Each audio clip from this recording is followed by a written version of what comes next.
The Bright Side with Sarah White.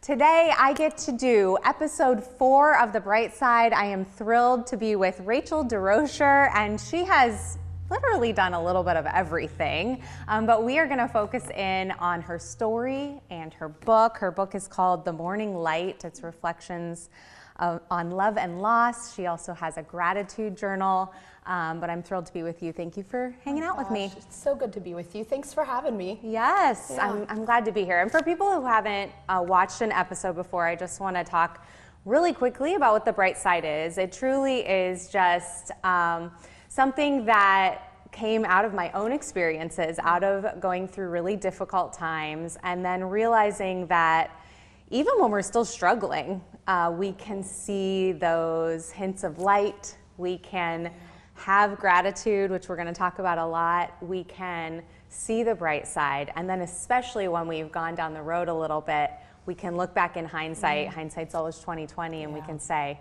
wow, this really grew me in ways that I would have never grown if I had not gone through this, and so much more. So that's what this is all about.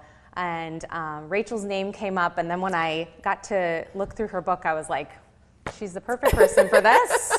I love The Bright Side. Yes, thank you. you. Yeah, thanks for having me, and thank you for sharing these stories. It's important.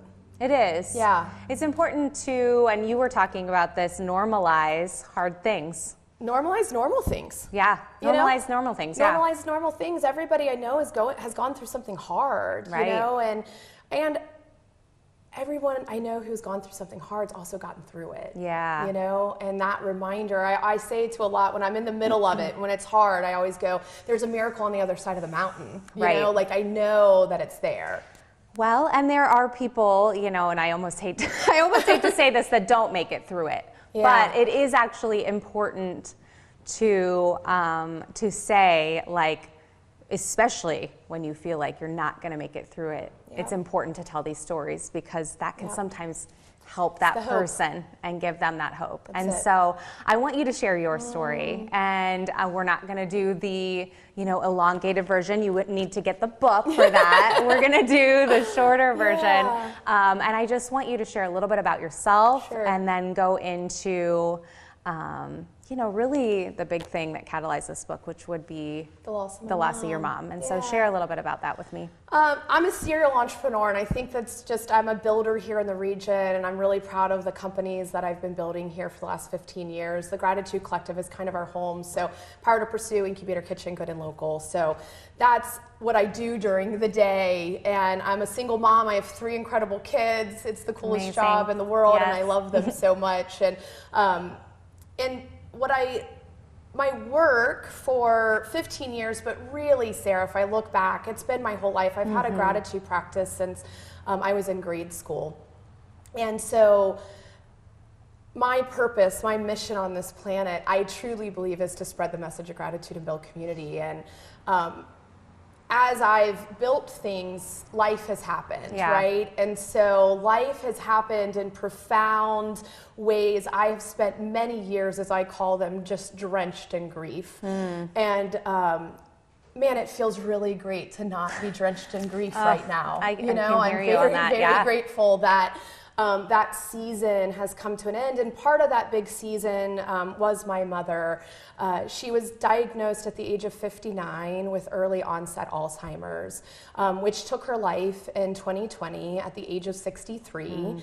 But 4 years of walking, you know, as I kind of called it, her home, to be present for an experience like that, but not just to be present, but to realize she's still here. And how can we still live in and amongst the grief, because she is still worthy of being celebrated. I love that. And I think that to be able to view grief that way was a gift.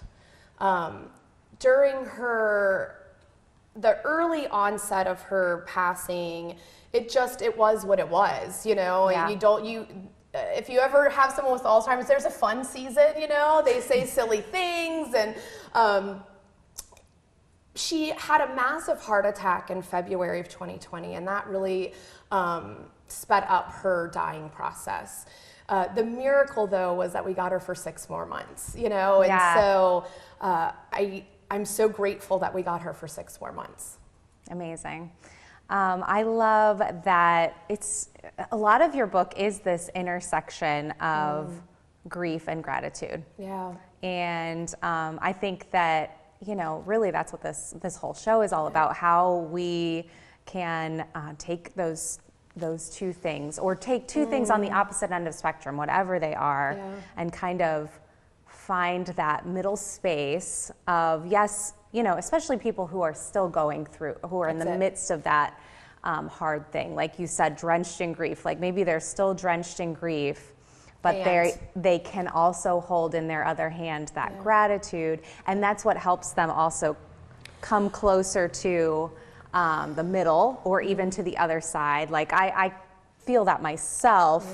I even remember, so the beginning of this year was actually probably the hardest time in my life. And without going into too much detail, I remember that I struggled. I also was a gratitude person. I've done a gratitude journal for like my whole life. And I could not come up with things because I was in the hole. But over time, as I was able to like pull myself out of the hole alongside community and friends and lots of other things. But I remember, just those little steps. It was like, okay, this hot coffee I'm grateful for. And you say it in the book too, these certain little things I can notice that I'm grateful. I'm grateful for the sun. I'm grateful for my kids. And so I want to read a little bit. Yeah. And I want to, comment on that. I want to comment just because this is it for me. And what I mean by that is I've credited gratitude my whole life. I mean, I've had a practice for over 30 years.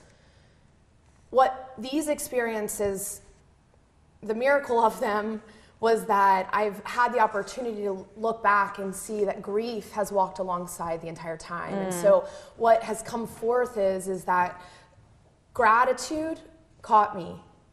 Grief expanded me. Like they're hand in hand together. Okay. Yeah, so that goes right into this. So you said, how do I make sure that I am not swallowed up by grief and stop doing the very things she taught me to do? Live and celebrate being here. And I want to go to another little couple sentences on the next page. I am grateful for my mom, for this experience, for her death, for the lessons that came with it, and how all of these parts expanded me.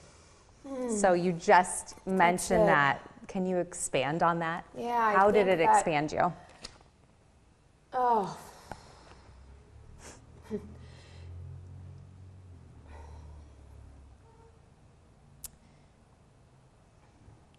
The gift of her was that she loved exponentially. I've still never met anyone who's loved as big as she.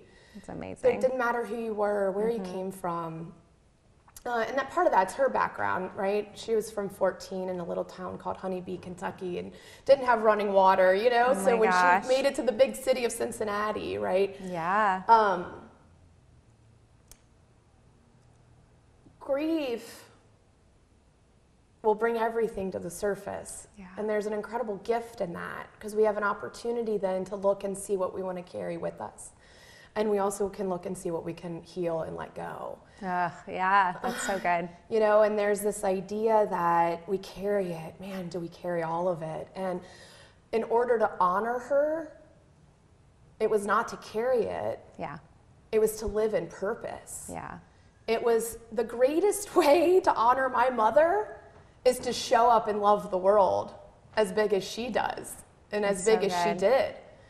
And I can look at you today and tell you without a shadow of a doubt, that is what I want to do. When people ask me, I want every person in the world to feel that they are loved and that they belong. And that is her legacy. That is the greatest way to honor her. I joke that I would have a really bad ghost if I just sat here in it and I sat in the grief. Yeah. We don't have to sit in the grief anymore. It doesn't mean that you don't honor them. It doesn't mean that I've forgotten that my mom has died. It means that her light is with me every day. My mom was sick. I don't crave my mother to be here. She was long gone for me in a lot of ways, Sarah. Yeah. And so understanding that part of her, what a profound ability. Yeah, I just imagined like someone who's in the depths of grief holding a backpack of rocks. Yeah. And then the gratitude is like taking out a rock and actually setting it down and kind of turning it into The ripple. gratitude. That's right? it. And, I could look right now and tell you I'm grateful. I know I wrote in there, I'm grateful that my mom died. Well, I'm grateful because she is not in pain. suffering. Yeah. That was not who Absolutely. she was. And so why... this is a tricky one Yeah. because I'm not saying don't mourn. Absolutely. I'm saying we have mourn, to feel the feelings. Mourn and, Mourn right? and. And so Yeah. when I teach gratitude, I always come back to that. So people struggle with having a gratitude practice because they think it's something that's big and it's out there, right? I have people tell me all the time, like, well, you're just good at it. Well, babe, it's a practice, it's a muscle. You'll get good at it too. But when I teach it though, Sarah, what I say is that life is always going to happen. This is the most profound part of being a human, in my opinion, is life. Yeah. And the experiences, good, bad, hard, ugly, brutal, that help us become who we can become, our fullest potential. Yeah. So life is happening, and gratitude does not ever come and say, that's not right. It comes and it sits right here. And it's that breath that you talked about. That's it. Yeah. Well, and it's turning the grief into the gratitude. Gratitude is just the little sparkle of light, and it is always there no matter how dark it gets. That's really good. It's always there. So I want to go into why gratitude. I mean, you've shared it a little bit here, but like why it's become kind of the center of what you're doing in this. You say in the book, gratitude doesn't diminish or whitewash the hard parts, which is what I love.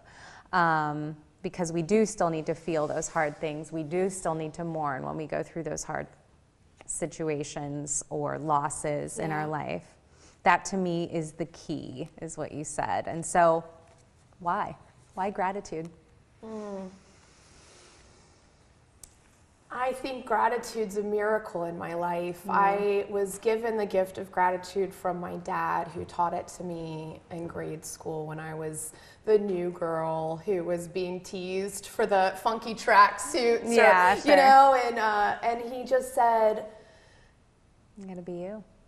you are all of you's worthy of being loved, and just because they don't get it doesn't mean that you shouldn't be who you are. Yeah. And he said the way that you can balance that is to have a gratitude practice. And I say that it's a miracle because I've never questioned it. I've had a practice since that day. I remember I got in trouble in high school for passing gratitude journals around. Like, I would always keep them. And 30 years in, I understand it. Yeah. 30 years in, I can teach it. It gets whitewashed because it's a should. A lot of us grew up in, like, you have food on the plate, you should be grateful. That's not gratitude. So I'm just that is not gratitude. Right. It's not forced. It's not. Like, That's you need not to be the grateful energy for of it. Yeah. It's not how it works. And, it's and gratitude's not ever taking anything from you. There's no should attached to gratitude. I think gratitude's the most accessible spiritual tool, or just tool, that anyone can have in their toolbox. You don't need money. It doesn't matter what you believe. It doesn't matter what religion or spiritual practice you have. It is so all-inclusive and accessible. Yeah. It can't get any simpler. It's the ego that says, well, being grateful for water that's not going to do anything in my life. I'm in it. I'm mourning. No. That's not how it works, right? Actually taking that in-breath to allow the light to come in, to see that you have water, to see that you have a cup of coffee, to see that we have heat in our buildings, to see that I have a coat I can wear. Yeah. It's that simple. We move so quickly through life. We stopped thanking the tiny things. Well, and it's especially important, and I know that you know this, when you are in the hole. You know, when you said, like, thankful for the light, like, it made me think of a picture of, you know, someone who is in a dark hole. Sometimes what they can say is, I'm thankful for the sun, I'm thankful for the light. And maybe that's where the gratitude begins, is something so simple. I'm thankful for this water that I have to drink. And if you start recognizing those things, it's going to be easier to see the person who held the door for you, or your friend who texted to just check in, or somebody that brought you dinner, you know? Yeah. And then you look at your world and you see that you have healthy children, or you see you have a partner that supports you, or you see you got out of a relationship from a partner who didn't support you. Start with the water.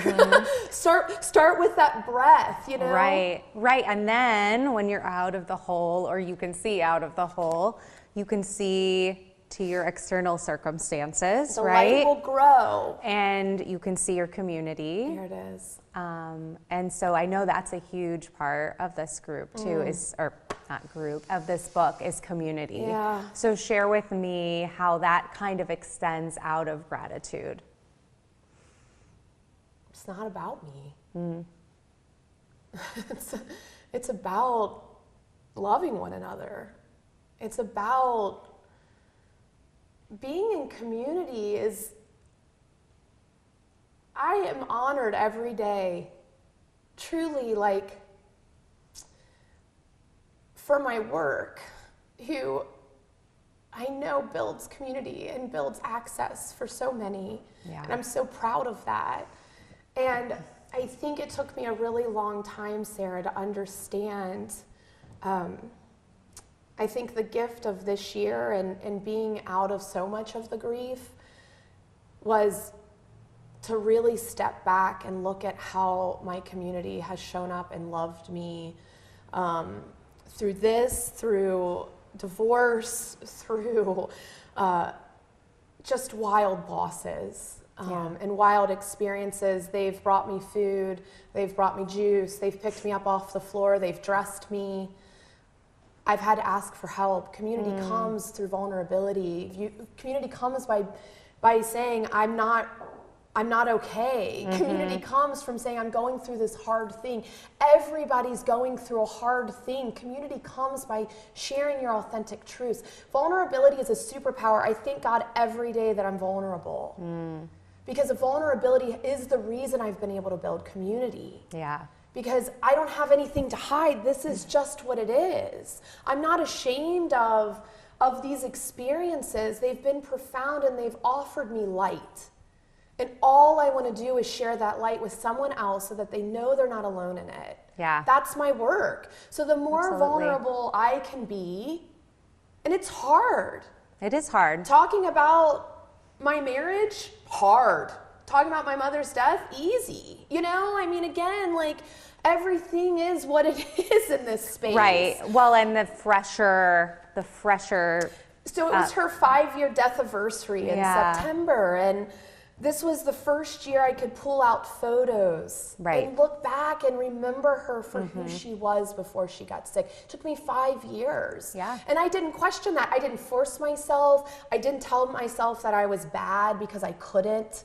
I just said, I'll get to them when I know I can. I love that you shared that, because I do feel like sometimes we put a timeline, even if it is instilled by ourselves, because I have done this to myself, where I think, I just want to be better. I just want to feel better. I just want this pain that I went through early in the year to be gone. I don't want to think about it anymore. But the only way to get through it is through. Yeah. And good things take time. Healing takes time. Yeah. Healing, absolutely. I think, is the most profound gift that we can do while we're alive here. And I call it the work a lot. And the work is like, why is that stressful to you? Why does that hurt? Like, we can look at all of those pieces. Again, we don't have to carry these grief-filled rocks that we've had. You know, Sarah, at the end of the day, this has nothing to do with, everything to do with her death and nothing to do with her death. Grief started way before that. And so looking at my grief-filled experiences had allowed me to go all the way back to that first memory of grief. So like I want to go all the way back, and I want to go, does that still hurt? And if so, why? Because that doesn't have to hurt me anymore. Yeah. And so I have shed all of that the last 2 years of just really dedicating putting myself back together and being the best mom, the best community leader, the best woman that I can be. And it's by emptying my bag of rocks. So true. Yeah, I love that. Okay, so I want to talk about forgiveness because this is so hard and it's so important. And I'm going to read some sections that you wrote. Forgiveness for me is keeping my side of the street clean. It's looking at my part, my humanness, how I showed up. Forgiveness is not forgetting. It is just releasing the burden instead of carrying it with you everywhere you go. It's seeing that everyone is human, everyone has a story, and they are showing up with that if they are not doing that work, the healing work that these pages share. The inner knowing of what's good, being helpful, practicing kindness. I'm going to jump over to the next page. Forgiveness is not merely accepting what happened or ceasing to be angry. Rather, it involves a voluntary transformation of your feelings, attitudes, and behavior so that you are no longer dominated by resentment and can express compassion, generosity, or the like toward the person who wronged you. Really good. No biggie. No biggie. No biggie. You wrote that. Shit. That was really good. Thanks. Now, do I believe it still? this still? I Since you do. wrote, no, I'm sure you I know, did, it's funny, right? Yeah. And I look at it's it. so hard. I don't want to carry their hurt with me. Right. Yeah. It goes back to humaning, right? Like, I think there's so many ways to look at this forgiveness piece. You know, when you're in community and you're a safe person, people tell you things, or maybe they take their stress out on you. So that's one level. When it's somebody in that inner sanctum, it's very easy for me to look and go, that has nothing to do with me. Yeah. I'm their safe person. Now, it doesn't mean that it's okay for them to be mean and hurt me, but it gives me an expanded vision of where they're at. Yeah. You know, I say a lot, my job is to meet people where they are, not where I want them to be, but to where they are. Then what tools do they need so that they can have them move forward to get where they want to be? And so this idea of forgiveness is going, this person wronged me or hurt me. There's always a human part of all of this, right? Yeah. What's my side of it, and what do I have to do so that I feel good? You can't change them. You can't make them apologize. Right. You can't make them stop hurting you. You can get out, you can get away. Right. You know, You there's can lots remove of yourself. things you can do, right? Right. I've sat with this piece, and I haven't written it clearly yet, but I talk a lot about suffering. And I talk a lot about suffering in this very practical way. I think we talked about it earlier. There's this human suffering of life that there's nothing you can do to escape life experiences that have suffering in them. Loss, death, divorce, you didn't get the job. Like, again, grief is all of that. And death, the grief of death and the grief of not getting a job, they're still the same emotion. So like, just that reminder for the world, right? It's this idea that we're not in control of our lives. You are in complete control of your life. Not only are you in complete control of your life, you're in complete control of your choices. And so when I think about suffering and when I talk to people about suffering, I try to see it from two ways. Life suffering and then our active choice of suffering. Right. And it's as simple as, you know that someone at the station can help you on a project. But you go, I don't want to ask Ken for help. He's busy. He's got a segment he's shooting. Yeah, all of the excuses the human makes to not do the thing. That in that moment is you choosing suffering. It's you saying, his work is more valuable than mine. And I don't want to be vulnerable and ask for help. Well, we don't have to do it that way anymore. You can be present and go, wait, I know Ken's busy, but I'm just going to shoot him a message and just say, hey, dude, I know you're busy, so no rush. I have a question for you. Here's the question, right? Right. So you're meeting him where he is, and he's doing exactly what he would want to do, which is help you. Right. Yeah. So I think that there's a lot more helpers out there if we're willing to get out of our own way.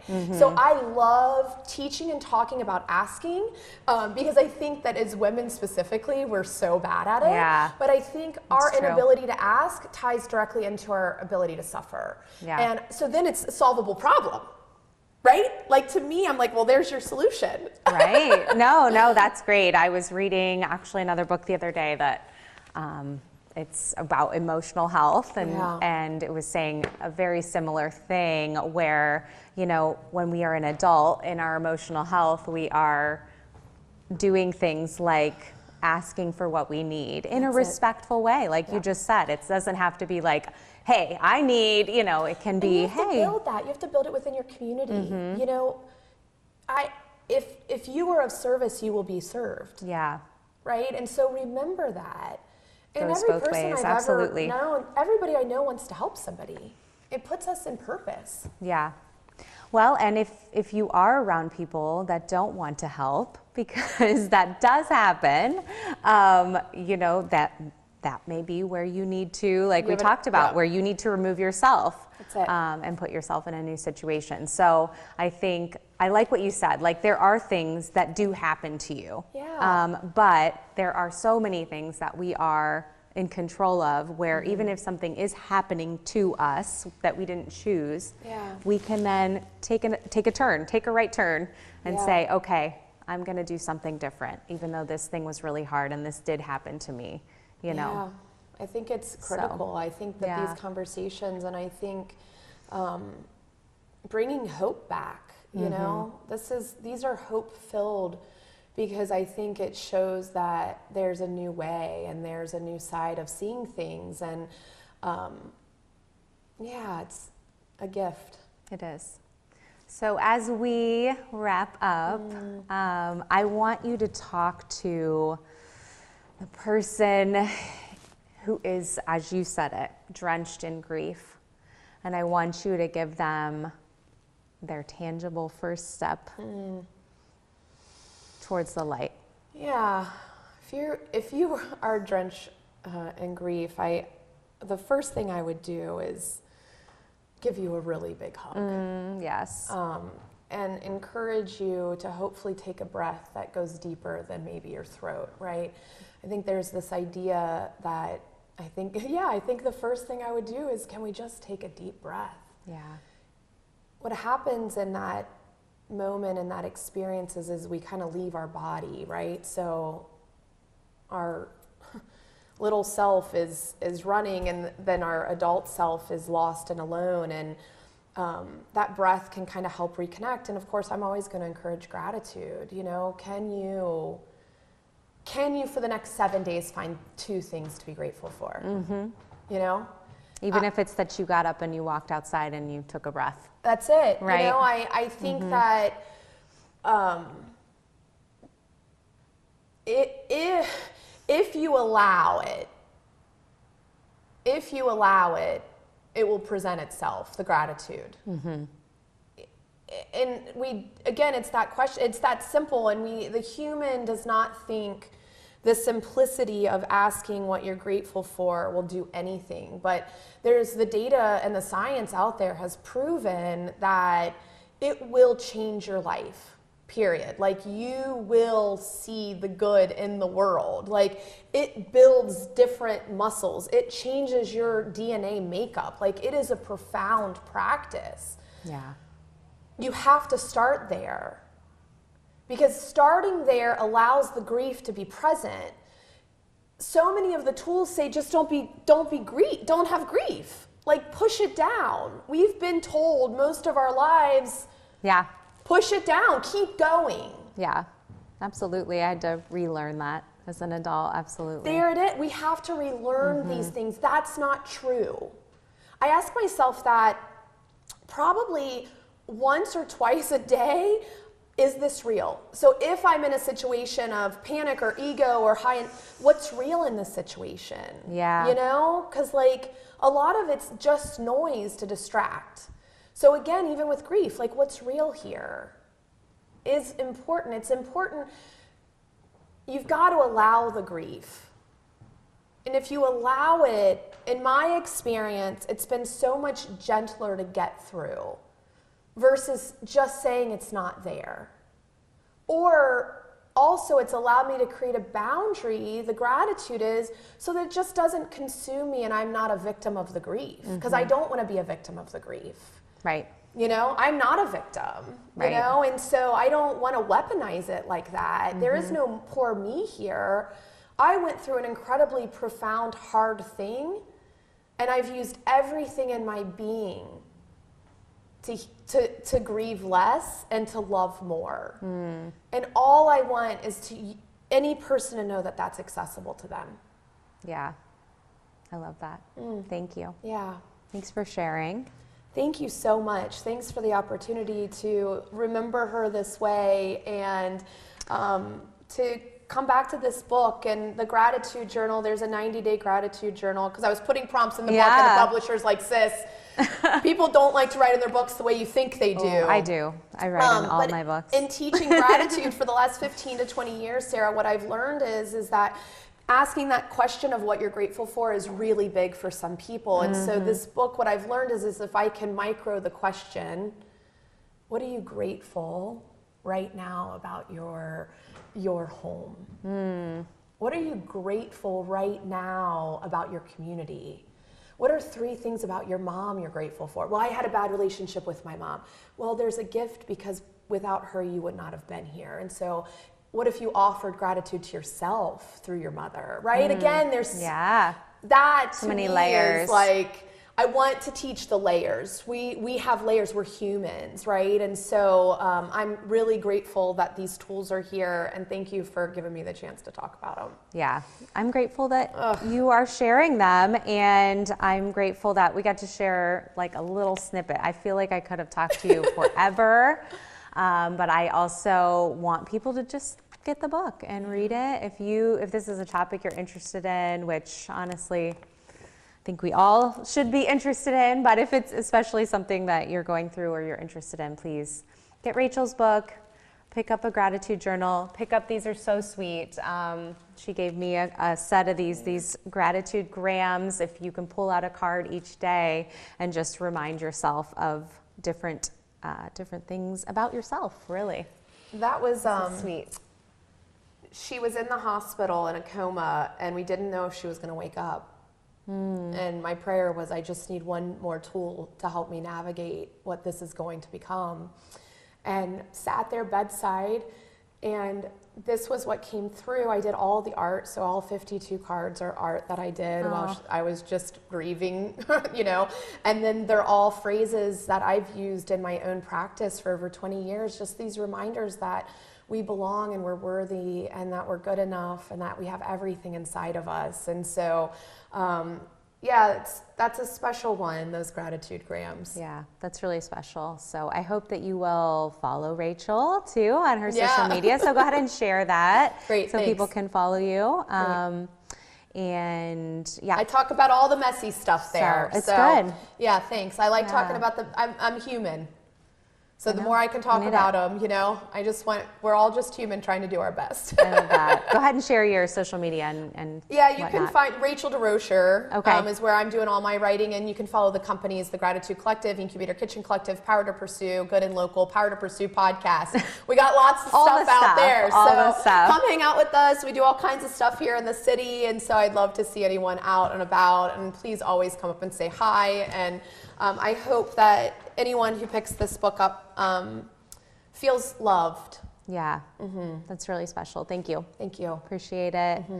And I hope that you can see the bright side in your own life, in your own hard things, in your own walking out of grief and struggle and suffering. And so we just want to encourage you today to find a few things you're grateful for. Thank you, Rachel. Thank you. All right. Thanks, everyone.